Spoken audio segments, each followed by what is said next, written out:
انت منين اصلا؟ من الجزائر. منين في الجزائر؟ وهران. اشتغل فين؟ مصر الزمالك. تمام. الزمالك ده عشاني ولا عشان انت بتشجع الزمالك فعلا؟ لا قلت لهم الزمالك قبل ما يقولوا لي انك والله تمام تمام.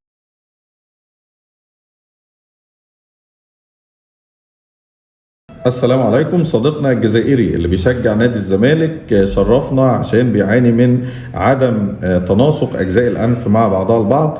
لو بصينا هنا هنلاقي ان عرض الأنف من أعلى عريض بنسبة كبيرة جدا، عظام الأنف من أعلى عريضة يجب نحتها. المشكلة الثانية اللي بيعاني منها هي أرنبة الأنف المشقوقة. زي ما احنا شايفين النقطتين دول، المفروض أرنبة الأنف يتم ضمها لتصبح نقطة واحدة. غضاريف الأنف من أعلى المكونة لأرنبة الأنف عريضة إلى حد كبير، بالإضافة إلى عرض ظهر الأنف الذي يجب ضمه ليصبح هرمي أو مثلث الشكل. باختصار نقدر نقول إن الحالة دي نموذج واضح للأنف العريضة. كيف يتم تصغيرها ونحتها ده اللي هنشوفه إن شاء الله. دعواتكم وننزل لكم النتيجة بعد العملية مباشرة إن شاء الله.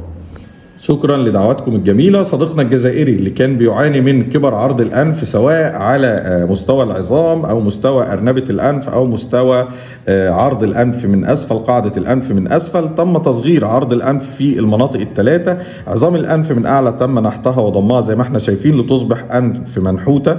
عظام أرنبة الأنف كمان تم تصغيرها ونحتها وأصبحت مور ديفايند وسبورتد، ما تقعش أثناء الضحك. وقاعدة الأنف من تحت تم تصغيرها، بالإضافة إلى إصلاح إعوجاج الحاجز الأنفي من الداخل لإصلاح مجرى التنفس. وصديقنا إن شاء الله هيرجع للجزائر يستمتع بتنفس أفضل وضحك أجمل. شكرا لكم.